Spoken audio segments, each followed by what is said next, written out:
Ready. It's like, God, tongue gone. Okay. All right. Hey, how's it going, everybody? This is Devin with Jurassic Magic, and yeah, geez, it's not working for me. I don't know. What do we I even do? got you. I got you. What's up, guys? Welcome back. Today, I'm joined by Jurassic Magic, and we're going to be talking about the top 10 most powerful commanders from the Avatar set. He has five, I have five, not in any particular order, but we're going to talk about them, just share our thoughts, and I'm going to hand it off to him. Yeah, and this list is not necessarily going to be compromised of like super powerful. I mean, it is going to have a lot of powerful cards in there, but there's also going to be some more fun, flavorful options that are kind of going all over the brackets. So it's not like a ultimate top tier list of every individual card. It's just talking about some of our personal favorites and cards that we just want to talk about because they're fun. Exactly. Like I said, not going to be any particular list, but I'll go ahead and get it started with the first one if that's okay. Oh yeah, absolutely. Go right ahead. All right, the first one I wanted to talk about was Iroh Grand Lotus. This guy's 6 CMC, 3 generic, 1 green, 1 blue, 1 red. He has firebending too, and during your turn, he gives all of your instant and sorcery spells flashback and all of your lessons flashback, but they're going to only cost 1. So I think this guy's super strong. All of your lessons you can essentially make free because all you have to do is get 1 cost reducer on the battlefield, and now you're casting those lessons for free. And then if you take this guy to the highest level, all you need is 1 tutor. You get your tutor, cast it, goes directly to the graveyard, you cast it again, so any 2 cards that goes infinite, this guy can instantly find them. Yeah, no, that's honestly what I really like about Iroh. He was actually going to be on my list too. Something that was very powerful about him is the fact that he's essentially just a Mizzix Mastery, or actually just a better like Yawgmoth's Will because it's in the command zone. Better colors. I mean, black is there obviously for Yawgmoth's Will, but since it's the commander and Jeskai, did I say Jeskai? I meant teamer color combinations, but yeah, no, teamer color combination is very good at the storm mechanic. There's a lot of tutors. I mean, not in black necessarily, but there's a lot of tutors that you could use like with instant and sorceries, and you could really get like any 2 card combo just off 1 tutor, and I think that's what's really powerful about this commander. 100%. Like off the top of my head, you just worldly tutor, then you get your Kiki Jiki. From there, you can find Pestermite, and then you're taking or you're creating infinite creatures, and then you can just kill the entire table. And even if you take this in a more fun route, I built an otter deck around this guy, and you can use Storm Splitter, pair it with anything that taps for mana, and you can kind of just storm off and cast the majority of your library as long as you have enough instant and sorcery spells to draw. And I think the sneaky powerful part about this guy is, I mean, it's not sneaky, it's just on the card. You get to cast all your instant and sorceries twice. So an instant that's going to draw you 2 cards now just draws you 4 inherently if you have the mana to cast them. Yeah, no, and that's yeah, like you mentioned, the sneaky powerful way. I actually didn't think about like otters with Uncle Iroh. I actually think that's just kind of adorable, first of all, because Oh yeah, Uncle Iroh, 100%. Like yeah, it's like a little bit thematic too. yeah, no, exactly, because Iroh is just that really good uncle, very heartwarming, and of course, if you add otters into the mix, it's just a very cute deck overall. But honestly, could really tramp over a lot of people. I think Uncle It was Iroh is gross, definitely one yeah. of those that are just like, yeah, sure, you could just go all lessons, but you don't necessarily need to because all of them will have Mhm. flashback anyways on your turn. That's just extremely powerful just by that standard, but having that lesson included makes it pretty powerful too. 100%. You want to kick us off with your number 5? Yeah, so my number 5 would actually be Avatar Roku Firebender for 3 and 3 red. It's a legendary creature, human avatar. Whenever a player attacks, add 6 red mana. Until end of combat, you don't lose this mana as steps end, and for 3 red mana, target creature gets +3/+0 until end of turn. And the reason why I like this is because it's going to be a very fun goad commander. You just make people swing away and attack. You're going to get that mana. You could actually just pump that mana into one of their creatures too, giving it like +6/+0, swinging for a ton of damage at other opponents. I think that's what's pretty interesting about this. Of course, there's a lot of ways you could flash in stuff like Fade and Firepower, which could really increase the damage input too. Can I be honest right now? Oh, yeah. I have never noticed the fact that you get it on every player's attack Oh, step. really? Yeah, so I was like, this guy just seems mono red big mana. But then I was like, oh wait a minute, you get 6 mana per player. So that opens up a whole possibility of just sinking mana into artifacts and stuff like that. I completely missed that. I'm not even going to lie. And then buffing up your opponent's creatures to deal a lot of damage, that's also a fun aspect that I did not realize until you said that it adds on other players. So that's just wow. Possibilities opened up. This guy's a lot cooler than I thought. Right, exactly. And obviously, if somebody's swinging towards you, you could actually use the 6 red mana to just like I don't know, remove that creature or remove multiple of those creatures that are trying to attack you. I like how open ended this is. I know 6 mana is quite expensive for this. I don't necessarily see this going in like bracket 3 or above. I see this being more as a bracket 2, bracket 1 deck. Even though if you're going the goat aspect, it's going to be quite powerful, making people swing at each other. You're just adding a lot of mana. You could just kind of pick and choose which creatures you want to buff.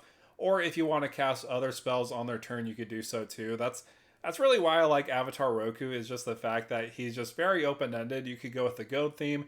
You could also go into like those, I don't want to say extra combats, but you could essentially go into those almost and like get a lot more Yeah. mana over time and generate just a bunch of mana that you could like fireball somebody. But anyways, that's really why I like Avatar Roku.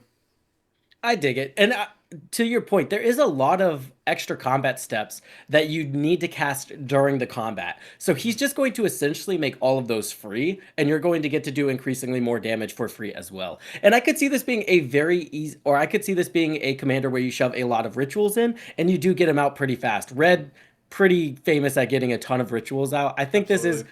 going to be a pretty cool commander. Also, if you do have ability, or if you do have a way to keep that red mana, which there's a ton of ways to do in red, Like you Leyline can just Tyrant. go infinite Yeah. with a bunch of different Oh things. yeah, Leyline Tyrant, and then you get like aggravated assault. I know you don't like It's done. aggravated assault, but Hey, you still got to talk about it, right? That I yeah, mean, aggravated aggravated assault assault's goes just burr so with a lot of easy. cards in this set. So Yeah, it's like talking about intruder alarm, right? yeah, All exactly. right.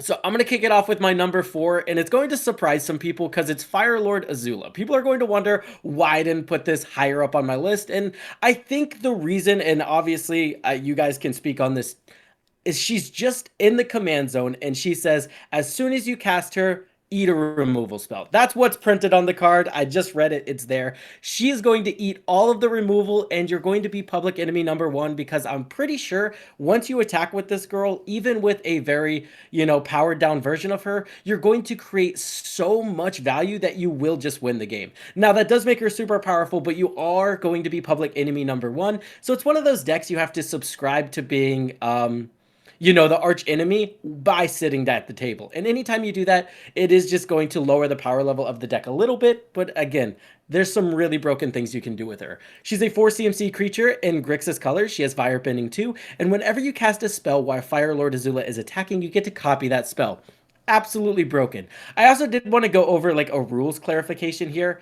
As long as you attacked with her in the combat step, she will remain attacking until combat ends. So things like the Buster Sword that allow you to cheat cards into play still do double up on those effects. And I think the most powerful thing you can do with her is Hullbreaker Horror. You have Hullbreaker Horror. Hullbreaker Horror already has Flash, so you attack with her, and then you spend 5 mana to cheat this into play, and now you're bouncing everybody's board back to their hand. Like I said, she's just a very disgusting commander, and even with like the Narset's Reversal and the Frantic Search combo, kind of some unique busted things you can do with her to win out of nowhere.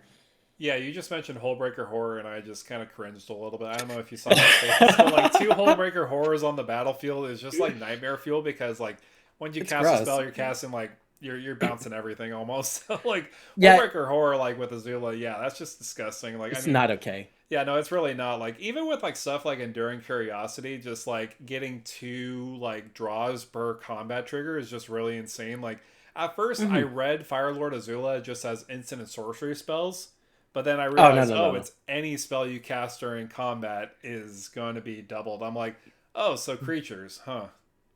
I built That's just a mean. flash clone deck. Flash clone. Just flashing, yeah, flashing clones in. You double up on your opponent's stuff. But I did put Hullbreaker Horror in the deck, and I think why two Hullbreaker Horrors is a lot scary than, or is a lot more scary than one, is because you don't have to net positive on mana anymore. You can net neutral, and then while you're netting neutral, bouncing your Soul Ring back to your hand and recasting like a Signet, you can have the other Hullbreaker Horror bounce your opponent's entire board.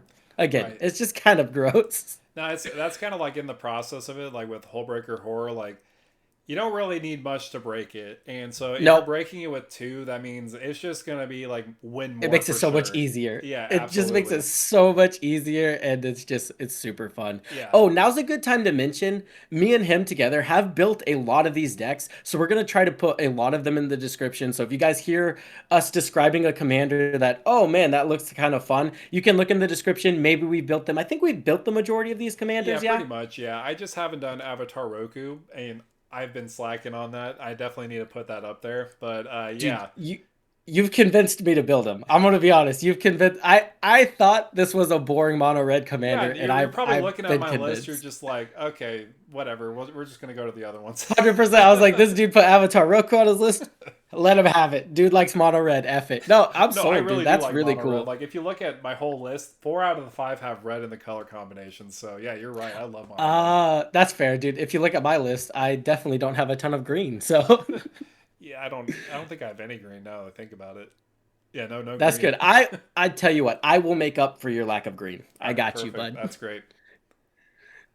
You're number 4. All right, so yeah, my number 4, and obviously this is our first time recording this. So if you have any like recommendations on how we do this podcast style video, let us know down below in the comments too, because obviously we're very new at this. We're usually used to like 10-minute videos, very quick, concise, and we want to make sure we give the best content out to you guys. So yeah, any comments and reflections on this podcast as far as help goes, it would be much appreciated too. So yeah, with my number Like, 4, oh, go ahead. oh, I was like, should I also be sleeveless? Like, is that something you guys? Oh yeah, No, just like it's yeah. no. Just make this You the got it. You got it. sleeveless podcast. Yeah, just like only Sleeveless. use sleeveless cards too and everything. So Yeah, two sleeveless guys talking about magic. That's what we're here for. yeah, that's what we All gotta right. do. So absolutely. So my number 4 would actually be Sokka, Tenacious Tactician. This one I could see being very powerful, not cEDH value wise, but definitely pretty up there as far as power level goes, because you're really playing a tempo plan. You're making sure you're casting a lot of non-creature spells to make more creatures on the battlefield. So reading into it, Sokka, Tenacious Tactician for 1 red, blue, and white. My dyslexia sometimes kind of goes back and forth. Oh yeah. So legendary creature, human warrior ally, menace, and prowess. So prowess is an ability whenever you cast a non-creature spell, a creature gets +1/+1 until end of turn. Other allies you control have menace and prowess. And whenever you cast a non-creature spell, create a 1/1 white ally creature token, and it has a 3/3 body, but of course, it's not going to be a 3/3 for long because you're casting a lot of non-creature spells. So what makes Gets this mad. creature very powerful is the fact that if you do anything with non-creature spells, you're making dudes. So think of all the Enduring Curiosity effects. You're swinging in, you're putting a lot of cards in your hand, and then because allies do have menace, they're going to be harder to block too. So having a lot of ways to like swing in, get those coastal piracy effects is going to be long term more in your favor, especially because they're hard to block. Yeah, 100%. Every time I see a deck that just makes tokens whenever you cast a spell, I instantly go to Ashnod's Altar effects. I'm sacrificing these for mana, and then I'm casting more spells that makes me more bodies, and that's going to allow me to sacrifice them for again, right? And I'm not saying like I like the idea to go wide. I think you do both. I think you do Yeah. both for sure. And then also we can't talk about this without talking about oh shoot, it's slipping my mind. Creature enters the battlefield, add mana equal to the amount of creature types. Oh shoot, I don't even know. We're probably just gonna put it on screen here. So like, We're gonna put it on screen, but essentially, you have 6 of those allies. You cast a spell, another one enters. You're adding 7 mana to your mana pool. Absolutely broken card. This guy's gonna shove it on screen for you guys, and yeah, yeah, exactly. I there's just a lot of ways you can generate a ton of value whenever you cast a spell and you just generate a body, and then on top of that, you're generating a body and buffing it, which is actually insane. And so he's a way to end the game and kind of a value engine if you build the deck around it. I'm all for Sokka. Yeah, absolutely. And this also can be like a win con in the command zone too, especially if you pair it like with Sozin's Comet and Katara Water Tribe's Hope. I thought about this when I was making my video on Sokka, where it actually just came to me randomly while making it, where if you have like 5 creatures on the battlefield, or even like 6 or 7, let's just say 5 potentially, and Katara Water Tribe's Hope, and you cast Sozin's Comet, each of them, when they swing in, they're going to make 5 mana, so 5 times 5 is 25, and then That you can card's just pump it gross. all into Katara's ability to waterbend, and then you make them all 25/25 swinging in. That's just one example of just something that's just like it's easy to break Sokka, especially the more creatures you have on the battlefield. And I'm surprised we didn't even mention Skull Clamp. You're making a lot of 1/1 allies. You Oh, just 100%. Skull Clamp them, draw 2 cards. Again, Sokka, I like it because even though it's not a mana generator or even a card draw generator, I think if you build the deck a way where it's doing all those things based off of the tokens you make, you're really going to have a good time overall with the deck. I think it's very powerful. If I didn't make Kratos and Atreus, I would totally be making this deck. Yeah, it's so fun. I'll move on to number three. Okay. And my number three is Avatar Aang. Now I'm gonna be honest, guys. I got trapped by flipping this guy as soon as possible. This is a 5 color commander, but he's actually 4 colors. He's one red, one green, one white, and one blue. He has firebending too. And whenever you earthbend, waterbend, airbend, do any of that bending stuff, you're going to get to draw a card. And if you do all 4 of them in the same turn, you get to actually flip this guy. And that's where a lot of people focused. How fast can I flip him? And I went to the same way because once you flip him, he has flying and spells you cast cost 5 less to cast or 5 Wooburg less to cast. So essentially, as long as your spells only have 1 pip in them and they're at least 5 mana or less, you're casting all your spells for free. Absolutely broken. The only thing this doesn't do is draw you cards, and I think that's why the front side's actually a little bit more broken. He also has another ability that says at the beginning of each upkeep, you may transform him, and if you do, you get to gain 4 life, you get to draw 4 cards, and you get to put 4/1/1 counters on him and deal 4 damage to each opponent. I don't see you doing that. I mean, I feel like if you have to do that, you've already like It's just a messed little up bit somewhere. more. Yeah. Yeah. I feel like once you flip this guy, you're going for the win. But it is something you can do if you do need to get a little bit more value or you just run out of cards to cast, right? Because if you're able to cast everything and you run out of cards, flipping him to draw 4 more, not the worst thing. But I think the most powerful thing about Aang is the fact that he's going to allow you to draw a card whenever you do any sort of bending. And there's a ton of ways to just infinitely bend. Earth bending, probably the easiest. If you get infinite ETBs, you can just keep blinking an earth bending creature. And every time you're blinking a creature, you're drawing a card. Displacer Kitten also kind of makes it to where you cast a spell, blink a creature, draw a card. Kind of a lot of disgusting things. Monk Yotsu, this card's kind of like Nadu 2.0. They need to stop messing in this space.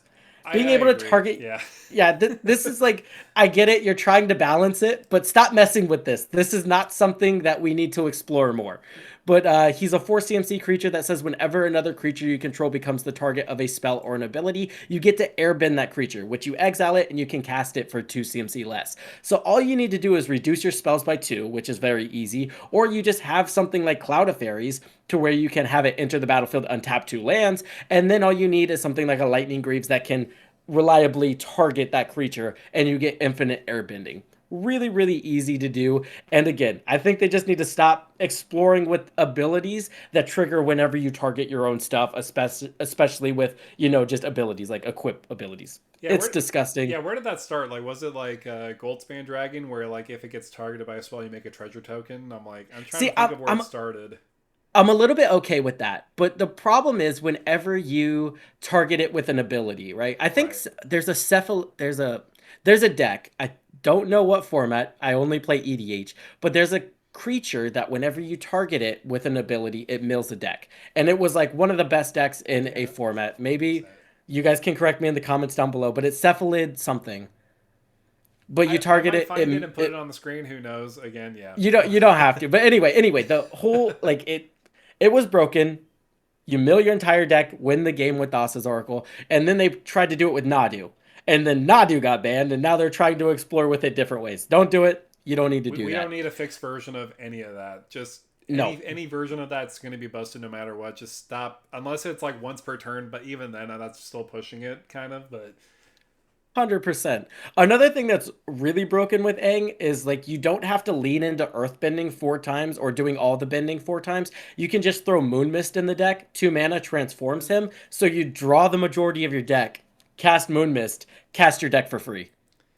yeah, at first I thought, man, Moon Mist is just going to keep going up and up and up. But it's actually kind of still cheap because I think it's just like what a common card. So like, it's not really going Yeah. to be that expensive. Like, because I know with Final Fantasy they had a lot of flip cards, and then this set they had a lot of flip cards too with the avatars and everything. I'm like, all right, this time Moon Mist is going to go up, but luckily it hasn't. I don't think there's really going to be anything that really changes it dramatically. But yeah, Moon Mist definitely is the first thing I thought of when I saw Avatar because I'm like, okay, easy to flip right there. But again, I really think the front side is just a lot better because like if you do any kind of bending at all, like fire bending, you And fire he bend has like that on yeah. attack, right? Yeah, exactly. Yeah, you swing in with Avatar, maybe swing in with like three other firebending cards. You draw that many cards, and then you just play anything at flash speed. Like Cast an extra combat step. I know, like see, like exactly, like firebending and extra combats are just kind of made together, and I think that's why I'm glad Gross. that it's only until end of combat for most of these. Obviously, there are some exceptions, like was it Ozai Fire King or whatever? Ozai. Oh, dude, Ozai, Aang, infinite combat steps, aggravated assault. Yep, We there you broke go. it. Yeah, it. We broke aggravated assault. It happened here first. Yep, exactly. We did it. That Yeah, card was Avatar. trashed before we talked about it. Yeah, Avatar is just really good. Yeah, I think it's just very powerful just for the fact that, like, if you do any kind of bending at all, you're just going to.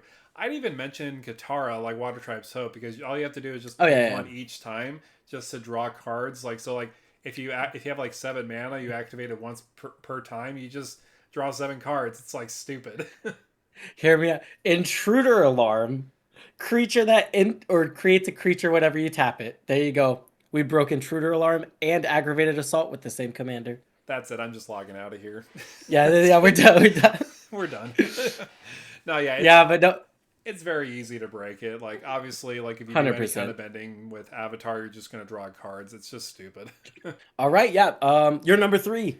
All right, so we have the main. I shouldn't say main antagonist. He was the antagonist in the first part of the show, and that's Fire Lord Zuko.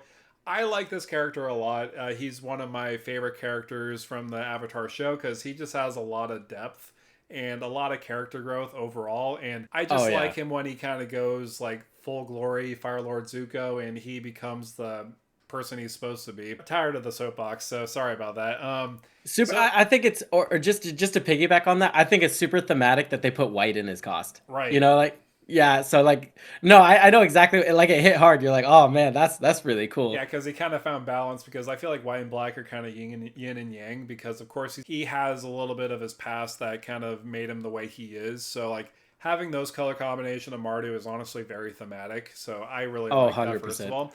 But of course, as he grew in experience, he gain more firebending abilities. That's why I like how when he gets more powerful, he gets more firebending X based off of his power. And whenever you cast a spell from exile, and whenever a permanent you control enters from exile, put a +1/+1 counter on each creature you control. So this is really buffing himself up, learning from exile, along with just, I mean, it's just an exile theme. That's what's really perfect about Firelord Zuko because he was exiled from his father, and kind of up until this point he learns from that. So it's just thematic all the way through, and honestly still very I didn't even powerful. connect that. That's so funny. Yeah, I didn't even connect that. Yeah, so I mean, you're playing obviously play from exile. You want to get a lot of benefits off of that. You just play those cards that like exile the top 2 cards of your library, and you cast one of those spells. And obviously, this could go ham sandwich with like Hellkite Charger, another infinite combat. Yep, we said it again.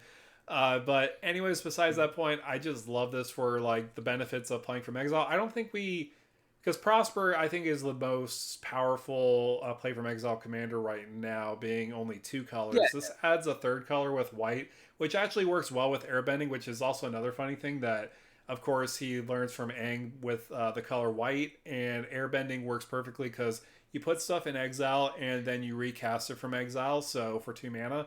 And you just add a lot of cast from exile effects, like Flaming Tyrannosaurus is my personal favorite example mainly because when you cast stuff from exile, you buff up everything with Zuko.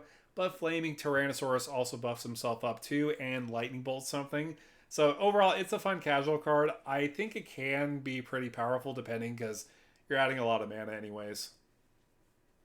You know where my brain goes? Yeah, Hear me out. Hear let's me hear out. it. Crystalline Crawler, Agatha's Soul Cauldron. Crystalline Crawler allows you to remove a 1/1 counter from itself to add a mana to your mana pool. And then Agatha's Soul Cauldron will give that ability to all your creatures with counters Oh, on with them. Zuko, well, I mean, you're putting counters on everything too. So yeah, Right, right, Agatha's right. Soul Cauldron with 1/1 counters. I mean, that totally makes sense too. Yeah. Agatha's Soul Cauldron definitely not a busted card at all. It didn't break a No, format with no. a certain card Mm-mm. like a little wizard or something like that. No, no, no, that never happened. That never happened. Another thing I think is super cool with this guy is just the fact that it makes you have to cast things from exile to get the benefit. Oh, dude, Gyatso. You could just like airbend infinitely and then like make his power massive too. Yeah. That doesn't even have to be infinite, right? So No. even if you're paying 2 mana every time, you're getting the ETB, Hmm. you're getting the 1/1 counter, and you're gonna get the fire bending. Oh, that's gross, actually. Yeah, no, so yeah, Firelord Zuko, I still think is very powerful, but if anything else, it's a lot more thematic, if anything. I really like the design of it. I think it's just a 10 out of 10 for me, personally. I And like it a lot. yeah, again, it could really go casual or it could really go like in up in the power level too. So that's why I put him at my number three. There's other powerful ones that are definitely up there too, but that's definitely three for me. Electrode. Oh, Electrode. One more thing. Oh yeah, no worries. Electrode. Yeah, Electrode lets you keep the red mana, right? Yeah, and like Leyline Tyrant too. So like you, and even Ozai the Phoenix King too. So that's perfect. Yeah, that's fair. And then Electro another thing Electro does is it just synergizes with casting those instant sorceries Hmm. that are going to allow you to exile the top of your library. And then Bergie just goes insane. I think Bergie might be actually something you cast the backside of in this deck. People forget that that card has another side, I forget but too. it's Like, essentially what does it yeah, even but do? it's Like, is it like exile the top two cards of your library when you or no, discard a no, card? so you discard a card and exile two, Okay, yeah, that's what and you it can is. play those. Yeah, so if you have 5 cards in hand, you cast the horn, Hmm. exile or discard 5 cards from your hand, and then boom, now you've got 10 cards that you can cast from exile. Seems pretty good. Yeah, no, there's a lot of good things, and honestly, like, can you play this as a blink commander too? Because you just blink it, and they re-enter the battlefield too. So like, at from exile, so you buff them up too.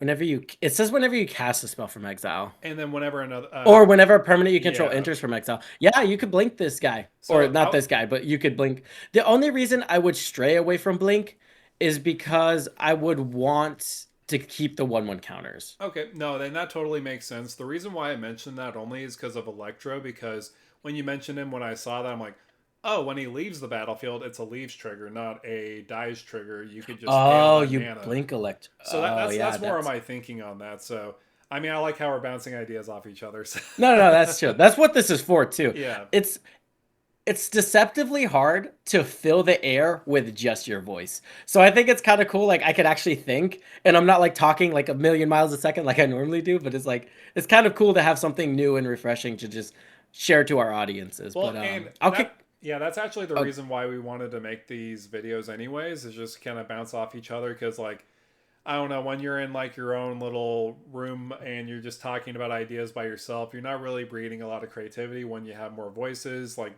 not challenging. I mean, you could challenge each other, but like when you have challenging voices or like ideas that bounce off each other, you learn more about like how you could deck build and maybe even deck build better too. So like that's also another reason why we're doing this is just to bounce ideas off each other too. yeah. That's a good point because that mono red commander 100% was never going to touch it with a 10-foot pole, and now I have to build it. You know, it's like, so yeah. I'll kick us off with my number two, and I will admit my number two is a little bit cope, but I think it's really, really strong at the same time, and it's Boomy Unleashed. I thought there was more to that card. It's just Boomy Unleashed. 5 CMC, one red, Looks one like it green, should. and then he has Trample. When he enters, you Earthbend 4, and then whenever he deals combat damage to a player, you get to untap all lands you control. After this phase, there's an additional combat phase. Only lands creatures can attack during that phase. What I like about this guy is just on his base, it's Sword of Feast and Famine in the command zone. Mhm. So you do get to utilize all of your mana twice. You can read him as double mana in the command zone. You just have to like split up how you use that mana. So you're casting more spells faster than your opponent with this guy in the command zone, which I think is really cool. But I think the most broken thing this guy can do, and the most powerful version of this guy is you just tutor Ashaya as fast as possible. You cast Boomy, and then Boomy will earthbend onto himself. And I think that's what people miss. He's earthbending onto himself, and then once you earthbend onto himself, he gives himself haste. He now has 9 power and 8 defense, so you can net infinite extra combat steps from there because he's going to untap during the extra combat step. And since he's now a land, you get to benefit. Everybody knows how Ashaya Boomy works, but I Yeah. think people are missing the fact that he earthbends on himself. Yeah, no, I that's a really good point. Like, obviously, when you mention a shy, I'm like, yeah, well, it goes infinite. We were, yeah, it's 100 yeah, 100%. no, I but Yeah, I Obviously, completely it's forgot more about the whole fun. thing about that. Yeah. Yeah, honestly, it's way more fun whenever you talk about it in a cEDH standpoint. If you guys are taking Boomy to your casual game nights and you're natural ordering into a Shaya, casting Boomy, and then killing the entire table, you're a bad person, okay? But like if you're like playing Boomy against some of the most powerful decks in the format and they're dying to a Shaya Boomy, Mhm. that's super funny to me. So I only do the Ashaya thing, I think, whenever you're playing at a super high level bracket 4 or up. And I think this is one of those commanders that falls to the synergy is very strong, but it's too good to include in a casual deck, if that makes sense. Oh no, I absolutely agree. Like when you said like, oh yeah, don't do that at a casual night of Commander. I completely agree. Like what natural order into that? Yeah, no, for sure. Like when I saw Boomy and I saw that, I'm like, okay, great. We all know that. But honestly, the most annoying part about like Earthbending in general is like how much land destruction is going to be so much better because you could just Earthbend, land destruction, then all your Earthbended creatures will just re-enter as lands too. So like I do think, and hear me, I think the bracket system did gate the land destruction to bracket 4, right? I think you're right. Yeah, mass land denial, I think is what it's called. So yeah, Yeah. I think So you're if you're right. so again, if you're a bracket 4 blowing up people's islands, I power to you, you know? Especially the islands for sure. Yeah. Yeah, yeah, the islands. No counter magic in bracket 4. Just We boil hate for that. sure. Yeah, but I mean, even on its face, I think Boomy is a really cool lands commander that makes your lands allow you to deal combat damage. So I think it's just a really cool commander, even if you're not doing the really, really broken thing. It's one of the first commanders we've got that actually makes land creatures a viable way to kill your deck or kill your opponents. Before it was kind of a meme, like, okay, he's playing man lands, like maybe he gets there. Now it's kind of just like Boomy does just break man lands. One of my favorite cards is Liege of the Tangle, and this card you could not play almost in any deck, and it's one of my favorite cards to play in Boomy now. It essentially reanimates all of your lands, or animates all your lands, turns them into 8/8s, but the problem with that is it does it on combat damage. So you go to Right. Yeah. combat, animate your lands, pass the turn.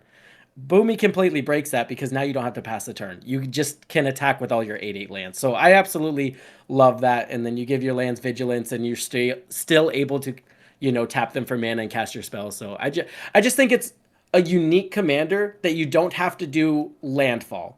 A land deck that's not landfall. I'm a fan. It's more like lands matter. You want to focus on your lands attacking for sure. And I actually never heard of that card until like people were brewing around Boomy. I'm like, oh, that's a new card. I mean, I know it's a lot of mana, but like if you're in that land centric deck, it's gonna be easy to do that, especially with that one 100%. creature that like makes lands tap for additional mana, like that, and like you Earthbend one. I forgot that name of the Badger. Oh, Badger Mole Cub. Yeah, Badger Mole Cub. That Yeah, card's insane. it's Holy, that stupid. card's Like insane. I saw that card. I'm like, okay, we got another Kinnan, but not legendary and only one Not color. legend. Dude, what's that card? It's why can I not think of it? It goes in every landfall deck. A land enters, you pay 2, you get a token copy of an enchanted creature. Oh, I know what you're talking. Springheart and Antuco.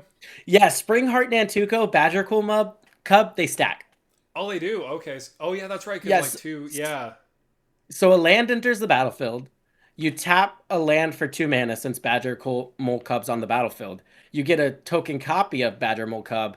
Then you earthbend onto the next land, and that land will tap for 3 mana. Stupid. Yeah, it's just dumb. And so Oh that means man. every time a land enters from there, you're actually netting mana. Yeah, Badger Yeah. Mole Cub, broken card. Who would have known? Broken card. Who knew? Did people know Kinnon's good? Do people know about that card? Yeah. Kick us off with your number Oh 2. yeah, for sure. So yeah, we've mentioned this guy before, but I really love Ozai Phoenix King. This one is pretty insane.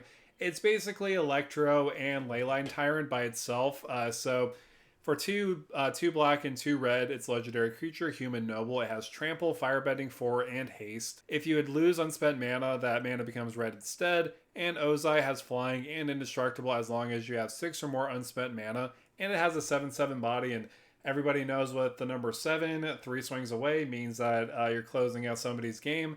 And of course, that's why when I made Firelord Ozai, you're making a ton of mana. You could just add in some damage doublers and obviously extra combats. I know, like it feels like every card we're talking about today has extra combats, but Ozai if you only did like doubling damage, like once, like even you like 2 or 3 swings away, like means it's going to be game over for a lot of people.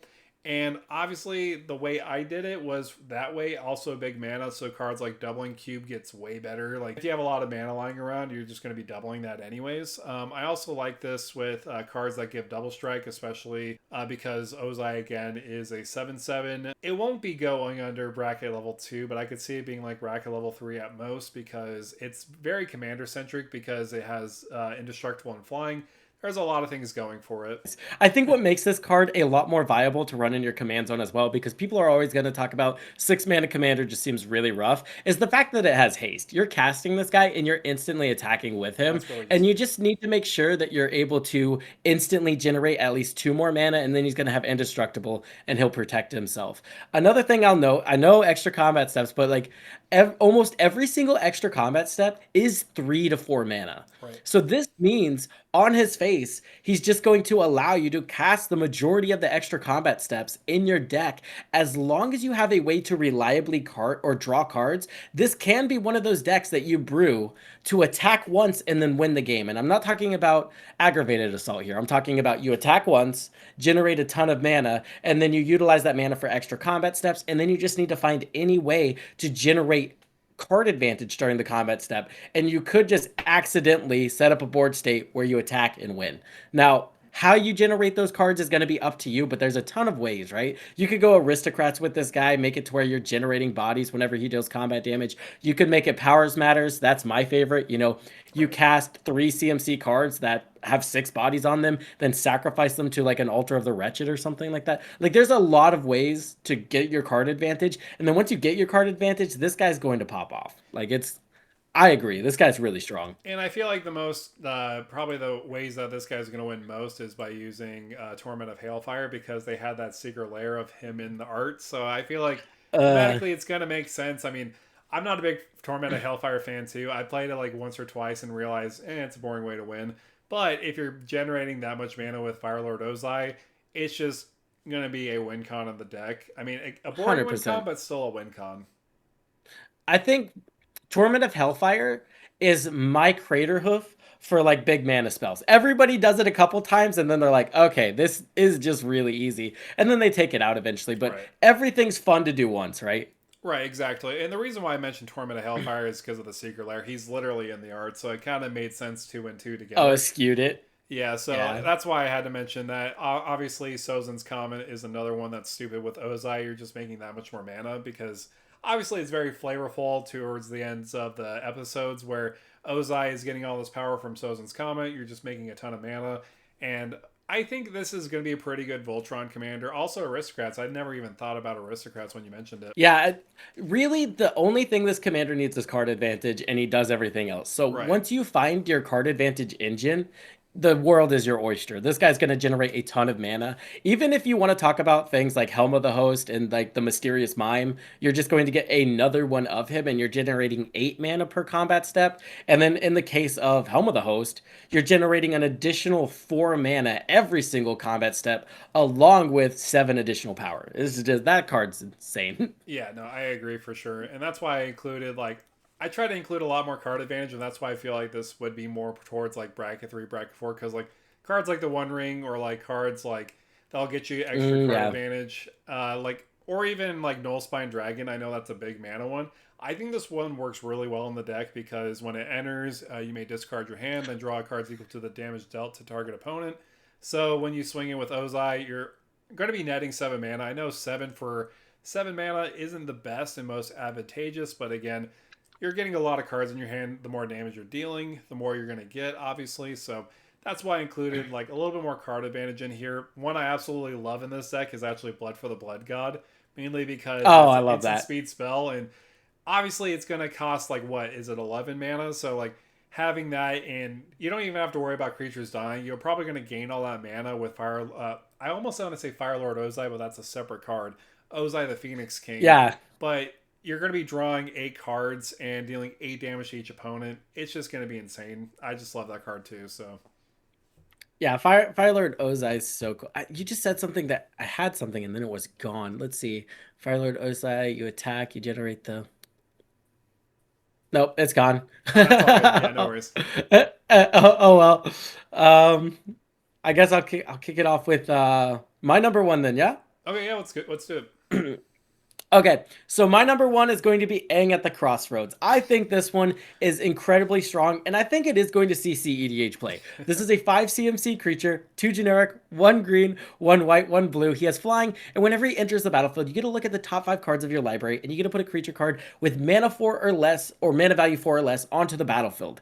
This is busted. Now, you do flip him over if a creature leaves the battlefield, and then you get a flying land creatures you control at vigilance, and at the beginning of combat you earthbend. But the whole goal of this is to have enough blink in the deck to make sure he never flips over, because that side's just a lot worse in my opinion. Well, you could But just the flip him way over anyways, and then just you could just blink him and then go right to the front side anyway. So Exactly. And what's important is he doesn't flip until end step. mhm. So you do get one full turn with permanents leaving and entering to kind of just abuse his ETB. And the most powerful version of this guy is you get any sort of doubling effect on the battlefield. You've got Katara that doubles allies. You've got your roaming thrones. You've got Starfield Vocalist that doubles all your ETBs. And then you just play a ton of clones. So now you're digging 10 cards deep instead of digging 5 cards deep. You find a clone and then you put it back onto the battlefield. And those are going to allow you to find your combo pieces, like your Emils that can instantly blink Aang again. And you can generate infinite mana with things like Gaia's Cradle and Derevi, or even your what's the fairy? Even with Cloud of Yeah, Fairies, Cloud of Fairies. Yeah. you untap your Gaia's Cradle, or even just a land that is able to generate 2 mana and another land that's able to generate 2 mana. Badgermole Cup can easily do that, especially since we're blinking things and doubling up on ETBs. Mhm. Badgermole enters, you double up on his ETB, you Earthbend on 2 different lands. Those 2 different lands are going to now tap for 4 mana, and Cloud of Fairies can now generate infinite mana with your Emil combo. So I think it's just a very, very strong deck. It's kind of a fun deck that can also win without casting spells. The only spell you're casting during this is Aang. And once you do that, it's kind of too late for your opponents to do anything, because now you're getting clone after clone after clone, and there's no more opportunity for them to counter any of your spells, because all of this is happening, without casting any spells. And anytime a commander can win without casting spells, it's really, really strong. I know we were talking about this beforehand about how like a lot of people were kind of crapping on your opinion on Aang and Oh, like how it's they did CDH not like viable. it. And well, I agree with him being CDH viable because any creature that actually has a blink ability that you could reuse over and over again is, I feel like, almost automatically going to be CDH territory. I remember a long time ago I had Pan Laza as a CDH commander, and some people were actually trying him out because I want to say because of me, but they were trying him out because he has an Ender's Trigger. Any Ender's Yeah, Trigger with like green or blue is going to be very viable because, for one, Food Chain is an option for food chain. CDH, and also all those blink shenanigans like Hullbreaker Horror Loops. There's just a lot of ways. If you have card advantage in the command zone, a way to win in the command zone, I think is going to be CH viable no matter what. Also, I believe Bant doesn't actually have a direct way of winning in the command zone that I know of. Besides, And, like, and even Duretti doesn't. and see that was my main thing I got. Everybody was like, dude, just play Derevi instead. Just play Derevi instead. But the problem with Derevi is he untaps your permanents whenever things deal combat damage. So it's Mm-hmm. very good at producing mana, and you can produce a lot of card advantage with the One Ring, but he doesn't win you the game. Mm-hmm. And it historically it has been a lot more powerful when you just have the killing blow in your command zone, Yep. especially when the killing blow in your command zone wins whenever it enters the battlefield. Mm-hmm. So if you cast it and it enters, it's just been historically more strong than a value engine in the command zone, especially when we're talking from a cEDH standpoint. Right, exactly. And I think that's why Aang is very powerful because a lot of clones are actually 4 CMC or less. I mean, 4 mana Yeah, value or less, whatever. I don't know almost all of them. terminology Yeah, nowadays. But I yeah, say everything both. is basically 4 CMC or less. Like anything you can think of, you just play those creatures and you just get more triggers going. And then roaming throne effects, doubling effects, it's just getting out of control pretty fast. And that's why I do believe it's Mhm. also CDH viable too, because there's many ways to just win by just casting Aang, and then it just kind of explodes from there. It does remind me of Atali, even though you're not getting 3 other cards from other people. You're only It's getting like cards from yourself, but again, if you're flipping into clones, you're getting more value out of Aang for sure. If Atali and Atraxa had a weird baby, that's what Aang is. Yeah, Because you're looking through your own deck instead. And like when the deck is working, you're looking 10 cards deep. So you're looking 10 cards deep, and where it differs from Atraxa is you actually get to put that spell directly onto the battlefield. right, So, and I'm not going to say it's more powerful than Atali. I think Atali's stronger than right. this, but Yeah, where it I'm just does. saying it's like a similar play pattern where Oh, you oh, want to get them out. 100%. The only thing that's different here is you're not casting it. Right. Yeah. Yeah, but no, Atali's like, I think Atali beats this 100%. But Yeah. No. I'm just saying, Yeah. yeah, I love I Atali. So see, I see your comparison. I see your yeah. comparison. I thought about it a lot too, and I said Atali at first, and I was like, but it's your own deck, so yeah. But Right. anyway, now that we're off that, what's your number one, man? So my number one is probably going to be a lot of number ones for the 99, and that's Wan Shi Tong Librarian. Oh And yeah, this one I 100%. think is just really powerful as a commander. A lot of people are kind of dismissing it in a card in the 99, which obviously I think it goes in any 99, but this is basically Archivist of Agma, and what's that one? I'm trying to remember of that one. Hydroid Yeah, Crisis. Hydroid Crisis. Yeah, that's the one. Where it's basically both of those, but of course it does also have Flash, and also it just kind of catches people off guard. For X and 2 blue, it has Legendary Creature, Bird Spirit, Flash, Flying, and Vigilance. All those stats alone is just making this a very good card too, just as a casual perspective, but of course there's more to it. When it enters, you put X 1/1 counters on it, then draw half X cards rounded down. Whenever an opponent searches their library, put a +1/+1 counter on Wan Shi Tong and draw a card. So there's a lot of reasons why I like this in the command zone. This could act as a very good card draw outlet at the beginning of the game, and could also be a win con at the end of the game too. If you have a way to bounce them to your hand, like a Hullbreaker Horror Lines, you can basically net infinite mana and just dump that all into Wan Shi Tong, draw your whole entire library, and probably win from there too. I don't know if Thassa's Oracle works with Wan Shi Tong. I think it's more of a dead card in here.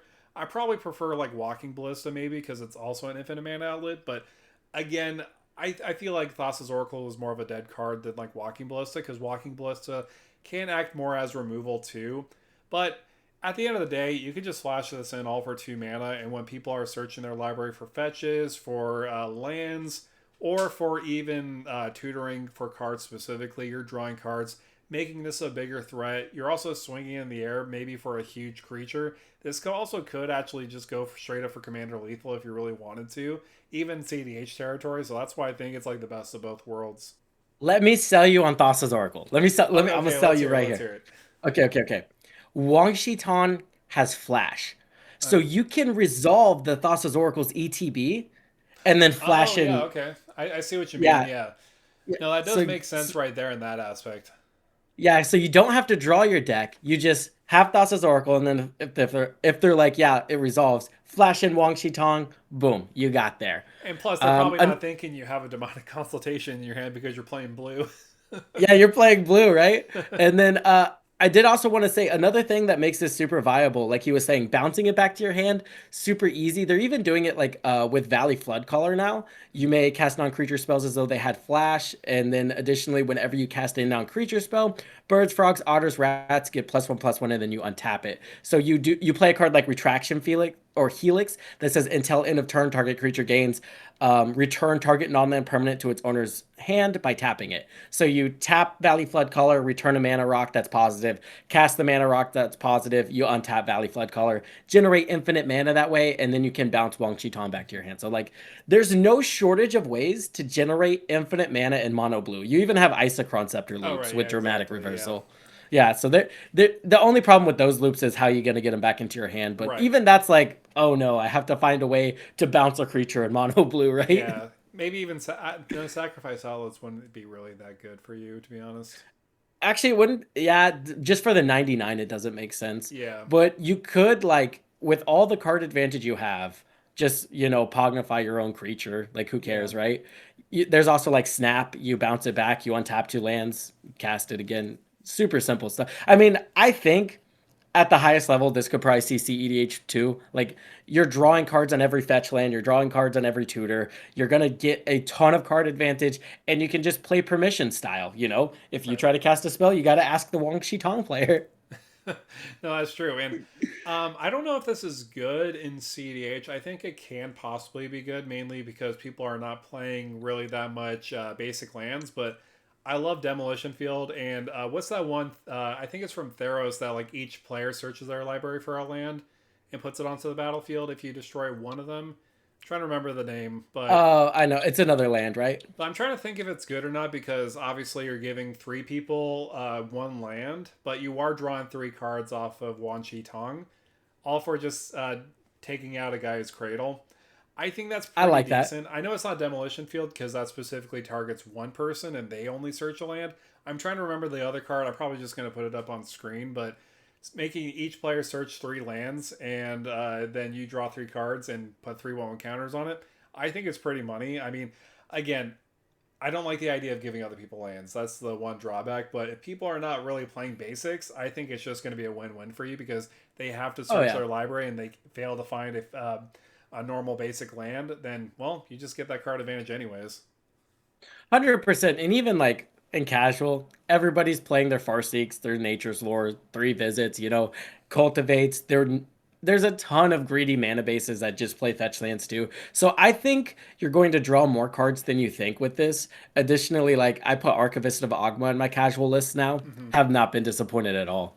Especially if you're playing online, people just say F it. They put all the expensive lands in there. You'll see dual lands online all the time. So definitely go ahead and send this guy in your 99, play him as a commander. I think he's going to be really strong, honestly. Yeah, no, yeah, that's the thing is like Wan Shi Tong, I think he's going for like over like $50, $60. So $53. I got my 53, mock that's still open. stupid. I mean, like it makes sense. Like I feel like every It now and then does. they're making like staples for like each set. Like recently in the Spider-Man set, it was like the Infinity Stone. Now this, it's like soon enough it's just gonna be a good stuff deck only that's like fully expensive. Yeah, I think that's why budget is probably one of my. I really like brewing in the budget space because you just end up with a lot of cards people have never heard of, Mhm. and I do think like I know they're printing staples in every single set, Right. but I also think it's the best time to brew budget because decks have gotten so homogenized. Right. You can just there's a lot of just like cheap cards that are like 1% less good than the card everybody uses. So I do think there's like there's going to be a resurgence of budget decks that are just going to be really good because everybody just grabs their Wang Shi Tong, their Ristic Study, Right. and then puts it into the deck. Yeah, But definitely like what you mentioned, super homogenized. I mean, that's why personally I try to build more thematic decks. Like, is Avatar that thematic with like Lord of the Rings? Probably not. So I'm like, I'm not gonna put Wan Shi Tong in like my Lord of the Rings deck. Same with like Spider-Man cards. Like for me, I'm a very thematic player when it comes to stuff. Doesn't mean that I try to make it less powerful, but I try to do more thematic stuff. And sometimes when a set doesn't have that, I'm not even gonna put it in the deck, even if it's like the most ultra staple card ever. yeah, that's where I will say that's where we differ. I'll throw whatever in a Oh deck, dude. I yeah. threw Kefka. I threw Kefka in an Aang deck just to Oh feel something the yeah. other day. I mean, if I don't care about the Universes Beyond card and I think it's a very good card and I put it in like a cedh deck, sure, whatever, whatever. I'm just gonna put it in there because it's the most effective way of doing it. But like, I don't know. I'm just a thematic player. Sometimes I just don't put cards in certain places because it's not thematic. It doesn't say like, for example, Lord of the Rings. I'm not gonna put like the Monster Hunter dragons in there. I'm totally gonna put like some of them in there because I feel like Monster Hunter. Those are so cool. Oh man, don't even get me started on. I think we need Yeah, another one yeah, on yeah, that.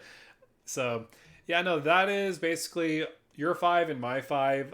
There's a yeah. lot of other commanders that we didn't talk about. You could mention them down below in the comments. Which ones are your favorite too? Yeah, and again, don't forget to check on those deck links in the description. We've already built a lot of them, and yeah, if we didn't build them, I'm sure this guy's got a video talking about them, right?